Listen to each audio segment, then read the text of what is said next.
Eu sou o pastor Ademir Massuia e diretamente aqui do Jardim de Oração gostaria de lhe falar um pouco sobre oração. A prática é mais importante do que a teoria, mas muito mais importante. Podemos estudar sobre oração, mas a prática é que nos trará o conhecimento do que seja.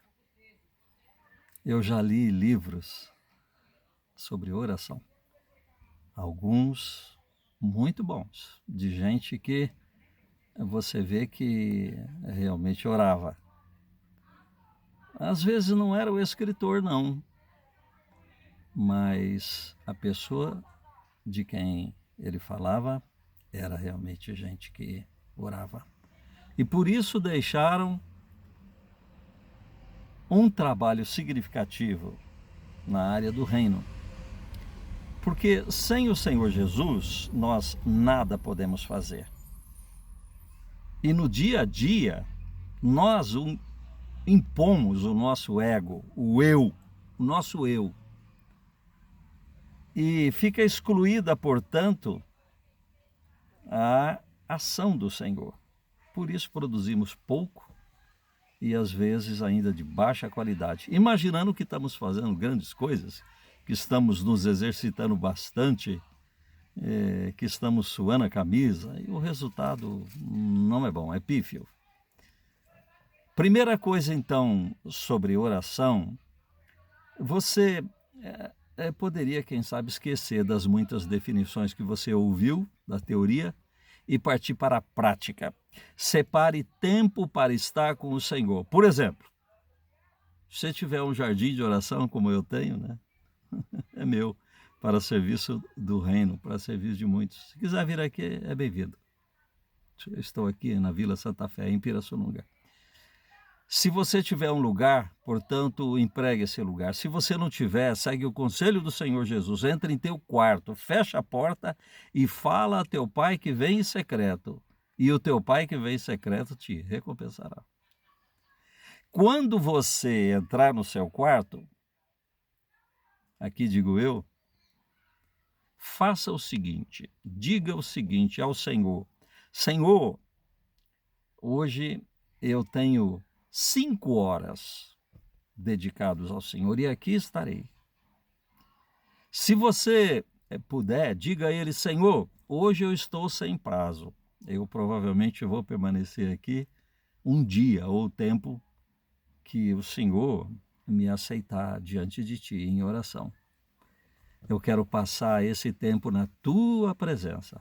Você faça essa oração inicial. Dobre os seus joelhos, eu aconselho, o quanto você puder. Doeu o joelho, coloca umas almofadas debaixo. Doeu as costas, não tem problema, fica de pé. Aqui no jardim você pode andar, né? Pode ajoelhar, tem lugar para tudo. Mas você passe muito tempo na presença do Senhor. Você não se preocupe com o que você vai falar, porque o Senhor já sabe tudo. Mas a sua presença, a sua pessoa diante dele poderia ser comparada, e está correta, a estar junto com um amigo, e é o que ele é o que ele propõe. E você, portanto, quanto mais tempo ficar na presença dele, mais transformado, mais transformada você será por ele, pela presença dele. Dize-me com quem andas e dir-te-ei quem és, diz o nosso provérbio da sabedoria popular. Ande com Deus. Noé andava com Deus. Era um homem justo e íntegro perante os seus contemporâneos. Por isso o Senhor o chamou para construir a arca e para ser salvo. Ele e a sua família salvo por causa dele. Jó era um homem íntegro e reto diante de Deus. Ele era temente a Deus, ele se desviava do mal. Está lá no capítulo 1, versículo 1 de Jó. Você veja que Abraão, quando era chamado pelo Senhor, ele dizia: eis-me aqui, Senhor. Abraão, ele, eis-me aqui, Senhor. Ele estava sempre na presença de Deus, pronto a ouvir o Senhor. Você vê Samuel ainda pequeno, ele estava na presença do Senhor, e quando o Senhor o chamou, ele respondeu, pensando até que era o sacerdote Eli, com quem ele trabalhava, mas era o Senhor. Você veja que os profetas viviam na presença do Senhor. Você pode ver o caso específico de Isaías, ele estava diante do Senhor, lá dentro do templo, quando teve a visão aberta do capítulo 6. Você vê o caso de Daniel, ele orava 3 vezes por dia, voltado para Jerusalém. Você vê Ezequiel, o Senhor o tomava pelos cabelos, o Espírito de Deus, ele vivia mais para o céu do que para a terra, mais para lá do que para cá, eu costumo dizer. Os profetas eram pessoas que viviam em comunhão, em comunicação constante perante o Senhor. Olha, o local não é tão importante, contanto que você não seja interrompido, que outros não entrem, que a tua mente, a tua atenção não precise estar dando atenção a outras coisas que não o Senhor. O tempo deve ser exclusivo para o Senhor. Pense nisso. Eu tenho por costume passar a noite inteira de joelhos diante do Senhor quando eu enfrento problemas aqui em casa. E aprendi, não tenho o que reclamar de ninguém, nem da minha esposa, nem dos filhos, nem dos netos. O que eu tenho é que colocar essas coisas diante do Senhor. E quando eu me isolo em oração para iniciar uma noite, no outro dia eu acordo com todos os meus problemas resolvidos e aquilo que depende de outras pessoas, elas mesmas vêm em meu encontro, ao meu encontro no outro dia, ou logo depois, quando eu saio da presença do Senhor, da oração em si, Ele continua comigo. Naqueles momentos ali, Ele recolhe, Ele ouve, Ele sabe tudo aquilo que eu preciso em todos os sentidos. E assim está o Senhor Jesus repetindo ali no capítulo 6, ele diz: o vosso Pai Celestial sabe. Ele repete isso 2 vezes. Ele sabe tudo aquilo que vocês precisam. Então o Senhor sabe. E eu coloco em oração porque eu me esqueço. Eu digo, o Espírito de Deus me ajuda a lembrar. Eu escrevo, eu tenho mais de 1000 orações escritas. Escreva por você mesmo. E depois você lê e vê aquilo que o Senhor, como que Ele te atendeu. Você não se preocupe em errar os seus pedidos. Isso é comum.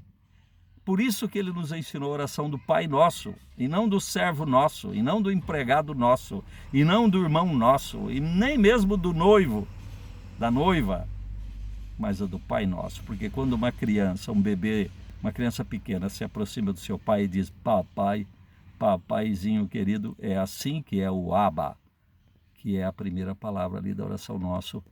O pai sabe que não pode esperar nenhum tipo de acerto da criança, a não ser a intenção, a sinceridade de coração.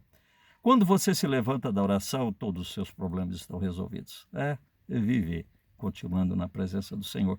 Mas o agir com o mundo desgasta. Então, tão logo quanto possível, por exemplo, ao meio-dia, você volte à oração. E depois, às 17 horas, medida que o dia vai se pondo, para e ora de novo.